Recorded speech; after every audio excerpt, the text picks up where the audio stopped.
सदगुरु सुखराम जी महाराज ने धन्य हो। सदगुरु युक्तिराम जी महाराज ने धन्य हो। सदगुरु स्वामी जी श्री कुशाल दास जी महाराज ने धन्य हो। सदगुरु बाबा माधव दास जी महाराज ने धन्य हो। संत श्री ज्ञानेश्वरी बाई जी महाराज ने धन्य हो। गुरुदेव आपके धिन धिन हो, महाराज आपके धिन धिन हो। मैं जन्म जन्म का भटका हूँ, मुझे अपनी शरण में रहने दो। गुरुदेव आपके धिन धिन हो, महाराज आपके धिन धिन हो। महाराज आपके धिन धिन हो। भटकत भटकत नीट मिल्यो है, मानव तन अवतारा। सुर नर देव सकल सो बंछे, मिले न दूजी बारा। बोलो राम। महाराज कहते हैं कि 84 लाख योनि भटकते भटकते, दुख सहते सहते अब की बार मानव तन मिला है। इस तन से हम अपना भी उद्धार कर सकते हैं और जिस कुल खानदान में हम पैदा हुए हैं, उस कुल खानदान में पैदा हुए हमारे सभी पूर्वजों का भी हम उद्धार कर सकते हैं। महाराज कथा में सुनाते हैं, काशी राजा पापी अंश बंश लेर नरका पड़ियो, एक बरस भक्ति कर सप्त कुल तारियो। काशी का राजा जब अंत समय में प्राण छोड़ के धर्मपुरी में गया तो धर्मराज ने निर्णय सुनाया कि ये महापापी है। जिस कुल खानदान में पापी पैदा होता है, उस कुल खानदान के जो भी पितृ हैं, पूर्वज हैं, जो पितर योनि में फंसे पड़े हैं, उनको नरकों में डाल दिया जाता है।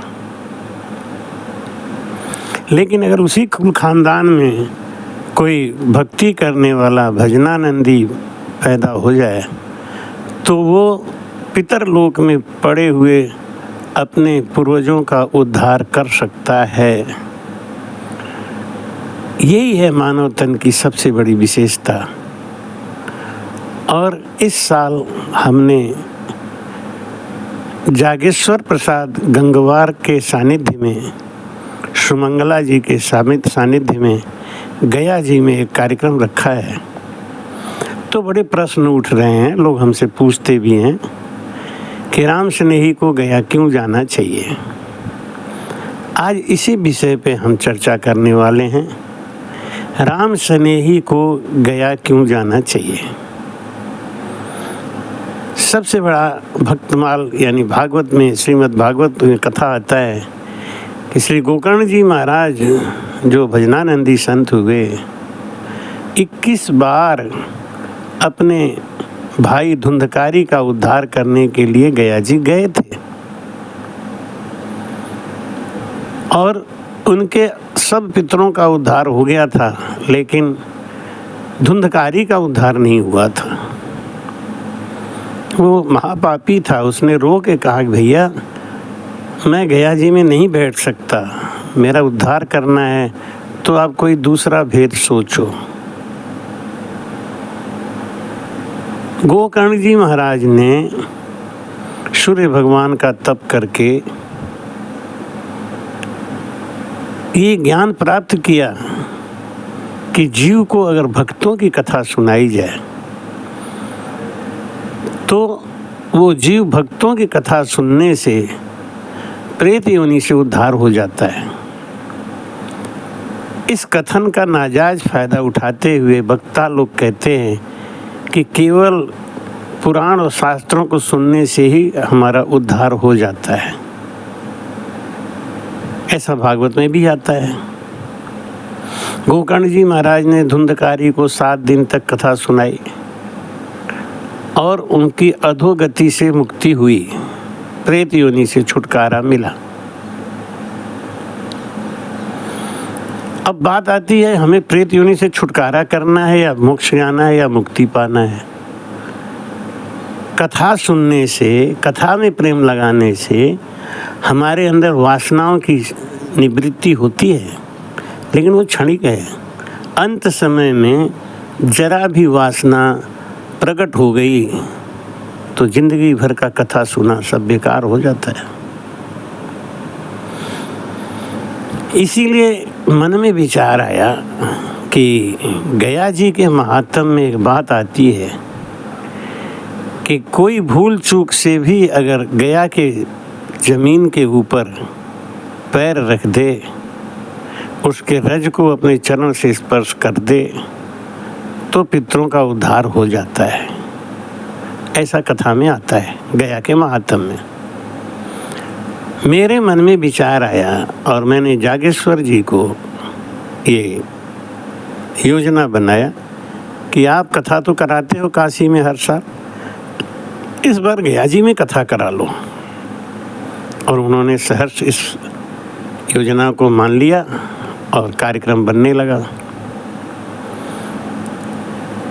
मैंने जाके गया जी में स्थान देख लिया, रहने का स्थान है, और सब राम स्नेहियों के लिए हमने एक संदेश दिया, जो राम स्नेही हैं, इसी बात का ध्यान रखना है कि हम वहाँ पे जो अन्न क्षेत्र चलाने जा रहे हैं वो भजनानंदी संतों के लिए, भक्तों के लिए, राम स्नेहियों के लिए। इसलिए आने वाले सभी राम स्नेहियों से निवेदन है कि वो केवल राम स्नेही भक्तों को लेके आए, जिससे कि हम लोगों को धर्म का भी सेवा करने का मौका मिले और आध्यात्म की भी सेवा का मौका मिले, हमें संतों की सेवा का मौका मिले। एक निवेदन ये भी है कि आप लोग अपनी थाली और गिलास और कटोरी साथ में ज़रूर लाएं। वहाँ पे पत्तल का व्यवस्था करना मुश्किल है और सबसे बड़ी समस्या होती है उस पत्तल को बाहर कहाँ फेंका जाए, पर्यावरण को भी नुकसान होता है। इसलिए आप सबसे प्रार्थना है, गया आने से पहले एक बार आप अपनी एंट्री ज़रूर कराएं, भेद ज़रूर बताएं। आपके संग जो भी राम स्नेही आ रहे हैं उनकी एक लिस्ट हमें दें जिससे हम व्यवस्था कर सकें।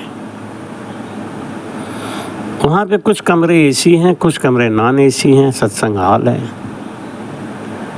जिनकी बुकिंग पहले हो जाती है, हो गई है, उनको तो एसी कमरे मिल जाएंगे, बाकियों को शायद नहीं मिल पाएंगे। इसलिए अगर आपको बुरा लगता है तो कृपया इस बार आप ना आएँ, आगे आने वाले प्रोग्राम में आ सकते हैं, क्योंकि धीरे धीरे बुकिंग सारी हो गई हैं।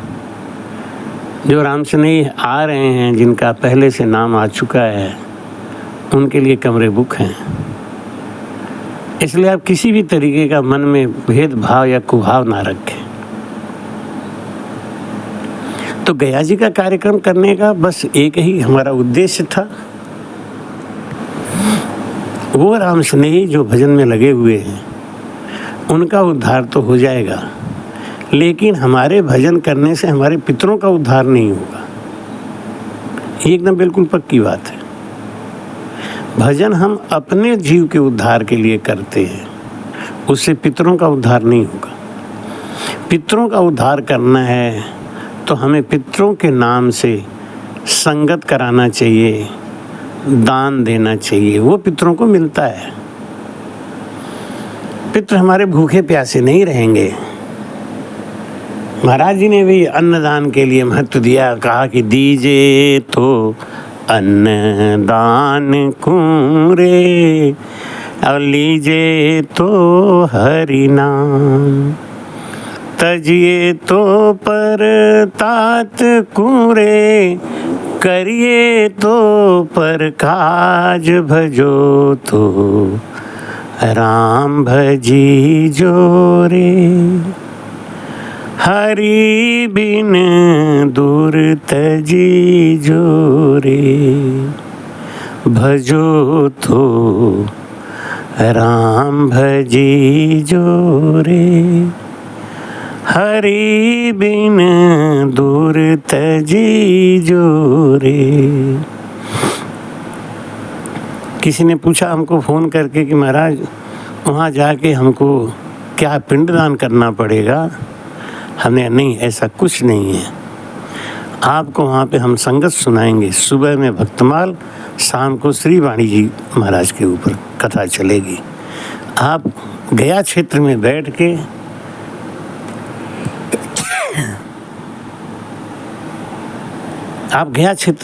के प्रेम से भक्तमाल की कथा सुने, जो गोकर्ण जी महाराज ने धुंधकारी को सुनाया था। वो कथाएं हम आपको सुनाएंगे। मनोयोग से मन को शांत करके, मन को वासनाओं से निवृत्त करके एकाग्र होकर जब आप कथा सुनते हैं तो उसका फल आपके पितरों को मिलता है। गया जी में आने से ही पितरों को फल मिल गया, कथा सुनने से फल मिलता है। शाम को सदगुरु सुखराम जी महाराज जी के अनुभव वाणी जी पे सत्संग करेंगे, उसको भी आपको ध्यान से सुनना है। वहाँ का उद्देश्य केवल यही है कि जैसे माता सीता ने अपने हाथों से बालू का पिंडदान करके राजा दशरथ को पितृ योनि से निकाल के देव योनि में भेजा था, ये कथा वहाँ आती है। उसी प्रकार से हम वहाँ अपने पितरों के नाम से, पितरों के लिए अगर पिंडदान करते हैं तो पितृ हमारे देव योनि में जाते हैं, सुख पाते हैं, आशीर्वाद देते हैं और हमारे परिवार में खुशहाली रहती है। जब हमारे परिवार में कोई दोष नहीं रहेगा तो हम निश्चित रूप से स्वतंत्र और स्वस्थ मन से भजन कर सकते हैं। राजा दशरथ को 15 दिन तक मुखाग्नि नहीं मिली, उनके शरीर का दाह संस्कार नहीं हुआ और जब वो प्राण छोड़े थे तो अति दुख अवस्था में छोड़े थे। उस दुखित अवस्था की वजह से और मुखाग्नि न मिलने की वजह से, शरीर की अच्छी गति न होने की वजह से उनको पितर योनि में जाना पड़ा।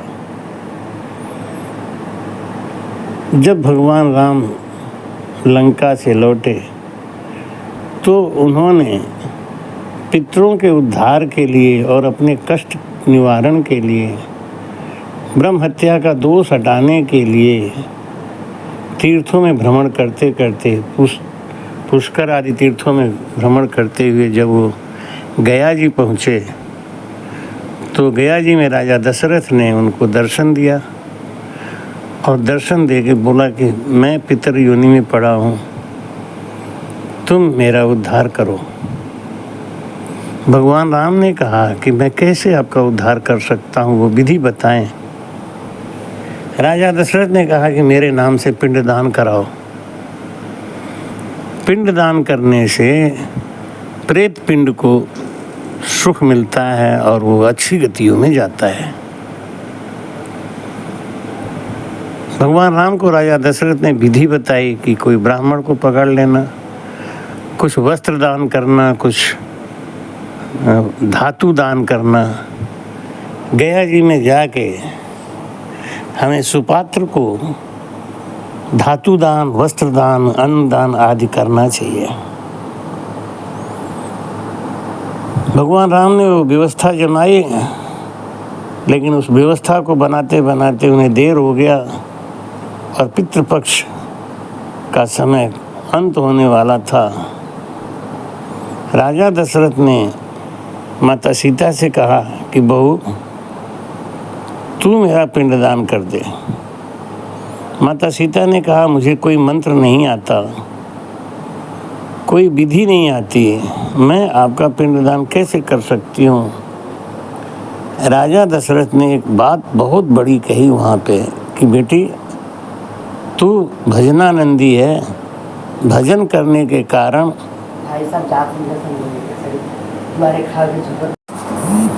माता सीता ने राजा दशरथ के द्वारा बताए गए विधि और विधान के अनुसार बालू का पिंडदान कर दिया, फल्गु नदी का जल तर्पण के लिए कर दिया और राजा दशरथ आशीर्वाद देते हुए पितृयोनि से देवयोनि को चले गए।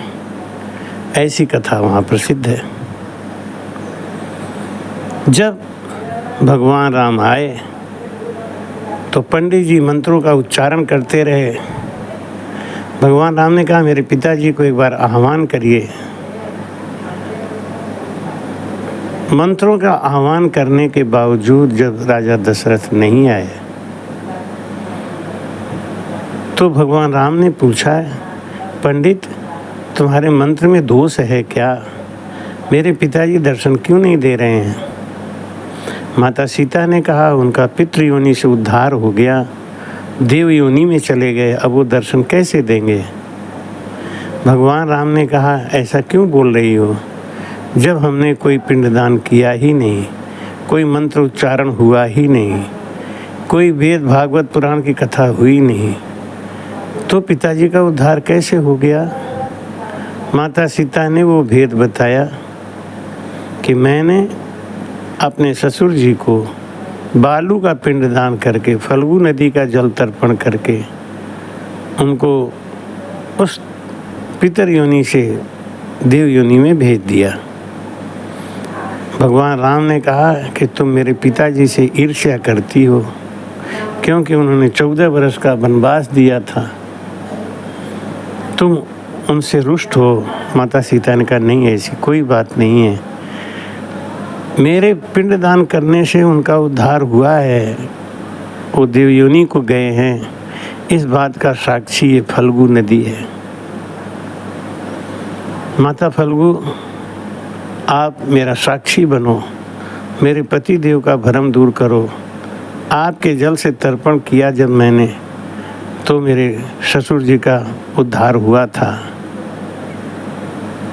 फल्गु नदी ने सोचा कि ये बात तो सत्य हो गई, लेकिन ये घटना पहली बार हुई है, अगर ऐसा ही सत्य माना जाएगा तो लोग मेरी पूजा करना छोड़ देंगे। इसलिए फल्गु नदी ने बहाना बनाया। माता सीता को क्रोध आ गया।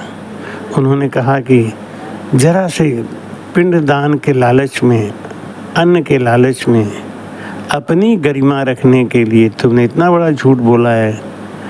मैं तुझे श्राप देती हूँ कि तेरी धारा सूख जाएगी, अंदर अंदर तेरी धारा बहेगी लेकिन बाहर से तू सूखी दिखेगी।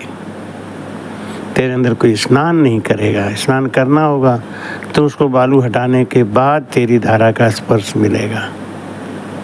माता सीता ने वहाँ बैठी एक गौ माता को कहा, गौ माता आप साक्षी बनो और मेरे पति का भ्रम दूर करो। गौ माता ने सोचा हुआ तो था, लेकिन मुझे तो कोई खाने को मिला नहीं, और गौ माता ने भी बहाना बनाया। माता ने उनको भी श्राप दिया और कहा जिस मुंह से तू झूठ बोल रही है, अन्याय बोल रही है, न्याय का पक्ष नहीं ले रही, तो इसी मुंह से बिष्टा खाएगी। और वो बाकी के युगों में प्रमाणित हुआ। वहाँ एक ब्राह्मण देवता बैठे थे। माता ने कहा पंडित जी आपके समक्ष ही सारा कार्य हुआ, आप कृपा करके मेरे पति का भ्रम दूर करें। ब्राह्मण देवता ने सोचा कि गए तो बात तो सही है, लेकिन मुझे दक्षिणा तो मिला ही नहीं। अगर यही प्रथा हो जाएगी तो हम ब्राह्मणों को दक्षिणा कौन देगा। इस प्रथा को परमानेंट ना कर दें, स्थायी ना कर दें। ब्राह्मण ने भी कहा नहीं, बिना दक्षिणा के कोई भी यज्ञ सफल नहीं माना जाएगा। माता सीता ने कहा, अरे राम राम, आप न्याय पे तो बोलते, दक्षिणा की बात थी, दक्षिणा मिल जाएगी, लेकिन तुमने दक्षिणा के लालच में इतना बड़ा झूठ बोला है। तुझे श्राप देती हूँ कि तुझे कितना भी दक्षिणा मिलेगा, कितना भी धन मिलेगा, लेकिन तू संपन्न नहीं रह सकेगा।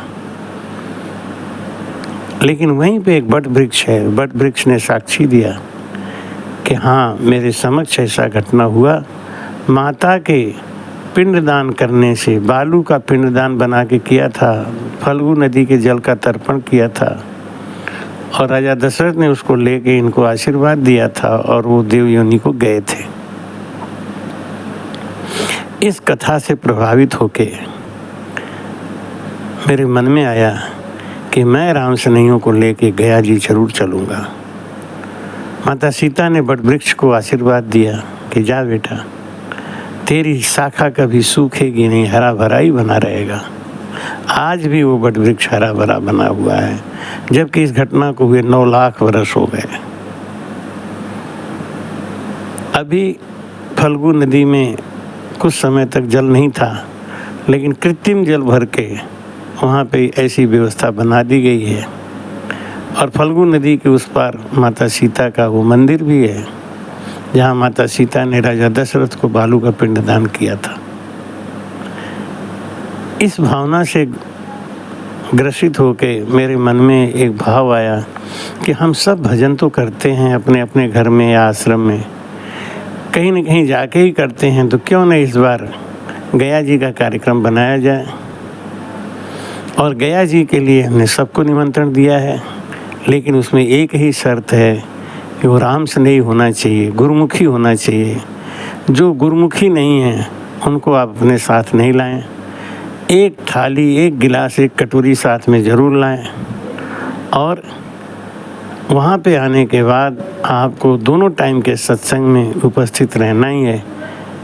इस बात को सुनिश्चित करने के बाद ही गया जी आएँ। अगर आप वहाँ गया जी में आके केवल इधर उधर भ्रमण करेंगे और संगत में नहीं बैठेंगे, तो ये अपने के लिए शोभायमान नहीं होगा। इसलिए जो राम से नहीं है उनको लाना है, जो भाव से नहीं, काम से नहीं, नाम से नहीं है, उनको नहीं लाना। गया जी हमारा ये टारगेट था कि 1 साल हमने अयोध्या में सत्संग किया, चित्रकूट में किया, और 1 साल जगन्नाथपुरी में किया। इसी संदर्भ में विचार आया कि हम लोग एक बार गया जी ज़रूर चलें, तो गया जी का कार्यक्रम बनाया है। आप सब गया जी में ज़रूर आएँ, लेकिन मेरी शर्तों के आधार पे ही आए। राम से नहीं होने चाहिए, गुरुमुखी होनी चाहिए, और आपके पास थाली, गिलास, कटोरी होना चाहिए। जहाँ कहीं भी स्थान मिले आप उस स्थान को मन से स्वीकार करके वहाँ रहेंगे। हम कोशिश करेंगे कि आपकी हम सेवा अच्छी तरीके से कर सकें। फिर भी अगर कहीं आपको असुविधा होती है तो उस बात को ध्यान मत देना। मात्र 5 दिन की संगत है। 6 मई से शुरू होगा, 10 मई को अक्षय तृतीया के दिन उसका विश्राम करेंगे, और 10 मई को सब वापस हो जाएंगे। इसलिए आप लोग 6 मई से पहले कभी ना पहुँचें, और 10 मई को वापसी का टिकट ज़रूर करा लें। आप व्यवस्था में सहयोग करें, हम आपके साथ हैं। आप हमको सहयोग करें, हम आपको सहयोग करेंगे। दोनों टाइम की संगत में आपको वहाँ उपस्थित रहना है। भक्तमाल की कथा सुबह के टाइम में होगी, और श्री वाणी जी की कथा शाम के टाइम में होगी। आप लोग गया जी हावड़ा जाने वाली मेन लाइन के ऊपर स्थित है। यूट्यूब देखते रहें, यूट्यूब पे गया जी का वो पता दिखाया जाएगा, और आप लोग वहाँ आएँ।